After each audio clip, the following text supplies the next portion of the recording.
When we let the mind override, we can commit suicide. Have you ever wondered why a millionaire jumps over a river and drowns? Is dead? Have you ever wondered why the rich and famous end their life in suicide? It is because they let their mind override. The mind is a rascal. The mind is our biggest enemy. The mind wants to create misery. The mind makes us believe that we are unhappy. The mind stops us from counting our blessings. The mind makes us count our troubles. The mind gives us 100 reasons why we should cry.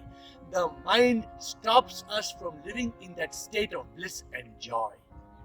And then we let the mind take charge. We let the mind override, and it can lead to that suicide.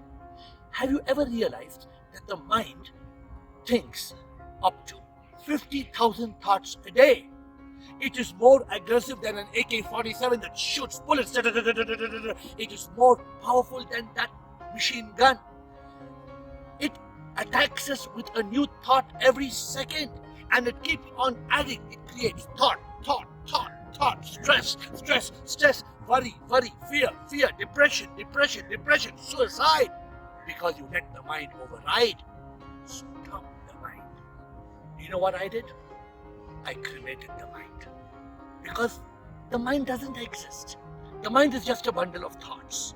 When I realized that, when I tried to find the mind, and I realized there is no mind, because where it is I cannot find, I decided to bury the mind, do away with the mind.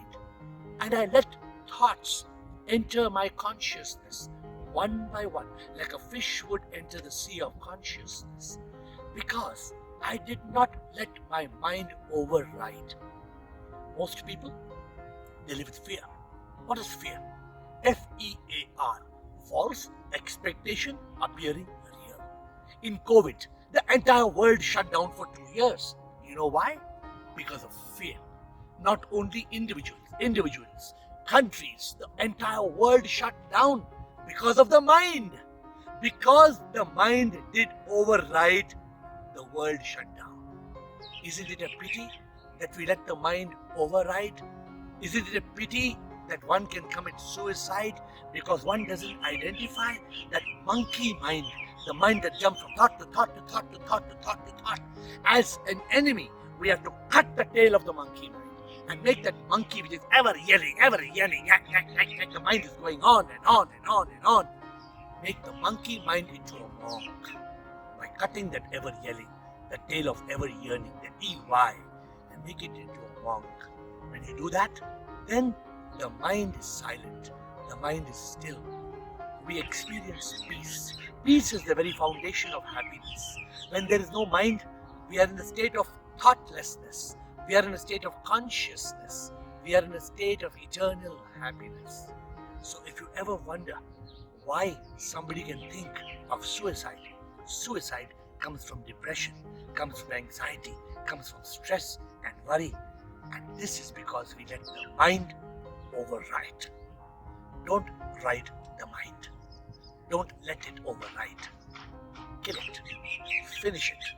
Destroy it. Instead of letting it override, you set it aside. You set the mind aside because it doesn't exist.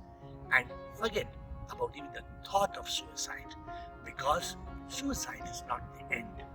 Suicide means that you have to come back again, because that mind will make you return in a new body and carry your karma, your actions, and only make you suffer again and again and again in another birth, a rebirth on earth. But this the mind doesn't tell you. It tricks you because it creates thoughts and stress and depression and worry and fear. Stop it.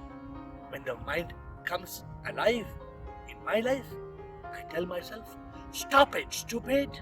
Stop it, you stupid, to let that mind override and create stress and depression. No, I don't want depression. I want my life to be an expression of joy. I want my life to be a journey of bliss and peace. I live life moment by moment without a mind. Because where is the mind? we cannot find.